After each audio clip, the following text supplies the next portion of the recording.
morning, multipliers. Good morning. Judah, I tell you what, sometimes I just need encouragement. Amen, I feel you.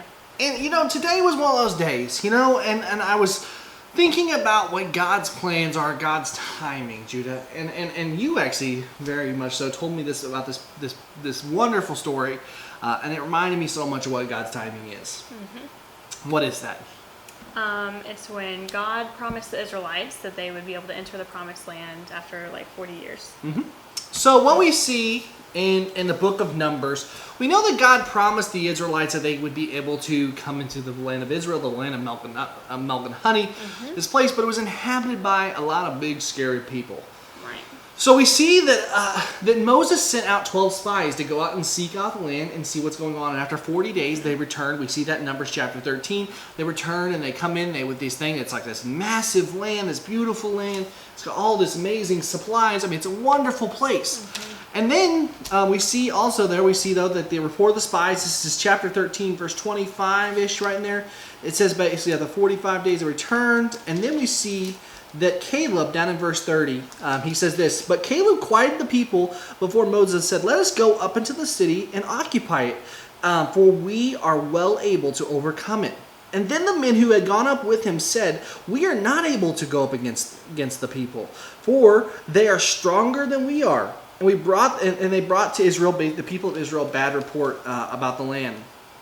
Now this is important because we know that the Israelites have been taken care of pretty well, Judah, haven't they? They have. God's brought them through a lot of tough times, and so we understand that there is something going on here, that God has a plan, that God has parted seas for them, destroyed armies for them, gave everyone over their hand. Yet when they come to this face of these giants, this thing, and the ultimate promise which God's made to them, they fear.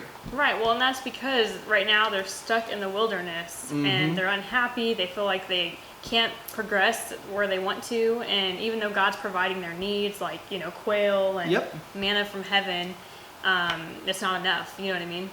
And they're scared, they're fearful, they don't want to go over and get destroyed, but they're forgetting the ultimate thing, that they have God on their side. Right. And then we see, as we go on here from this bad report, and a few other things happen, what we see here in chapter 14 is actually, this is chapter 14, 33 through 35, and it says, "And your children shall be shepherds in the wilderness for 40 years, and they shall suffer for your faithlessness. Until the last of your dead bodies lines the wilderness, according to the numbers of your days in which you supplied out the land, 40 days, a year for a day, for each day. And you shall bear the iniquity for 40 years, and you shall know my displeasure." And so you see this thing, and you see that God's really mad. But why is he mad, Judah? Well, because they're not being thankful, and they're not trusting in him. I think that's 100. I mean, that's it. It's that it's like, guys, if you have a friend or maybe somebody, or your parents, or and you do something and they never seem to fully trust you. They never seem to realize you're in control and that you're going to take care of them. You know what I mean?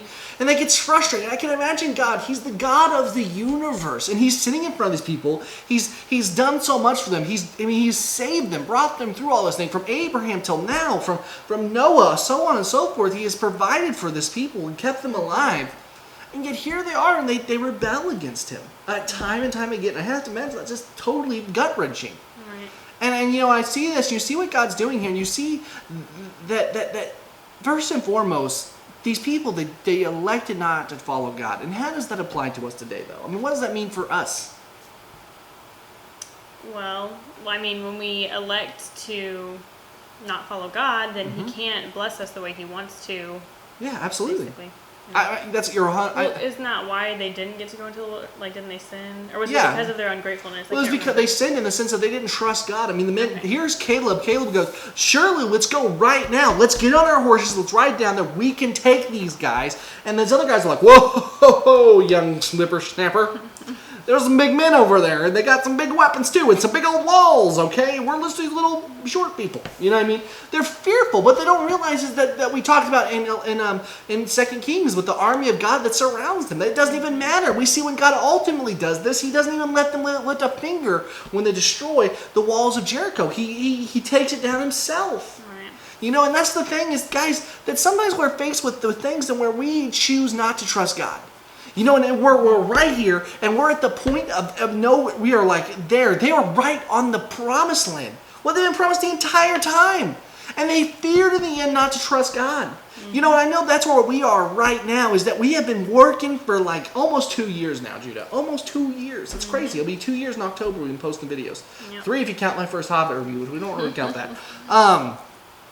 But yet here we are, and we're faced with this thing, and that if we could give up, we could say it's not enough. We can give up, and we miss out on everything. Right. And God's plan will still be glorified, but as we see, it was after all these people who doubted were long gone. Right.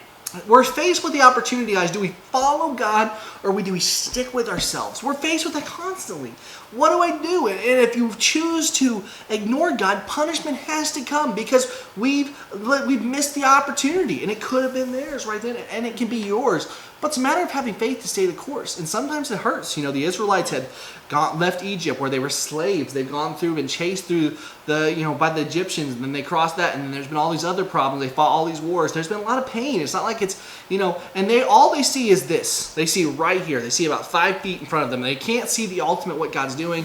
All they see is their immediate pain, their immediate frustration, and they're saying, we don't want to go get our butts handed to us, but they don't realize God's in control. Right. Yeah. And I think also, if we aren't willing to be used by God, like if we don't trust Him, then He's going to find someone that He can use to carry out His plans. Kind of like, in this story, Caleb and I forgot who else, they had the faith and they knew they could do it. He blessed them and was going to let them enter before they died. But the rest of them, He didn't, so. Absolutely, and that's just it. It's like that, God does not, and you see with Caleb. Caleb was faithful and trusted and understood the Lord, and God blessed him for it. Whereas we see the other ones didn't, and they didn't get the blessings. And so that's the thing too, guys. God does not punish faithfulness, even though sometimes it feels like it. Yes, Caleb was being punished like the rest of them, spending the time in the desert, but he understood that he was still being taken care of by God because of his faithfulness. Faithfulness is something that you can never go wrong with God, even though sometimes it feels like you're getting put the raw into the stick. But guess what? Sometimes later on, everything comes back around, and God's in control. He's there. And so, I don't know, guys. I felt like today we were talking about what to do today, and we're like, let's just do something encouraging, because we needed encouragement today. And we hope that we can encourage you, because this isn't just about all the other stuff. This is about a lot of things. And so, God truthfully has a plan for you. It's a matter of staying the course. And maybe you say, okay, I don't even know who this God is. Well, you can know Him personally. Or maybe you say, I'm far from this God. Well, you can get back on track. You genuinely can. It takes you accepting, seeking Him, and giving yourself over and saying, God, take me right now, and I'm here. That's the beautiful thing, guys. So I challenge you. Let us know in the comments down below where you're at in your relationship. What are you thinking? Where are you at? Feel free to tweet us on Twitter. Here's our Twitter handle. Mine's right here, and Judah's is right here. Little Twitter symbol right here. And let us know what you're thinking. And come tweet us. Let us know what you're thinking. Follow us on Facebook at Multiply Media. It's like facebook.com/Multiply TV, I think is what our Facebook thing is. But guys, please just check us out. Let us know. We really, really want to know what you're doing today. If you like this video, hit the thumbs up video. Let us know you like these encouragement videos, and not really necessarily, I wouldn't say encouragement videos, but these little more focused videos. That's what we should say. These focused times. Let us know what you think about it, guys. And I guess that's it, Judah. So subscribe if you want to see more. And as always, I'm Dan. And I'm Judah. God bless. And we'll see you next time. Bye-bye.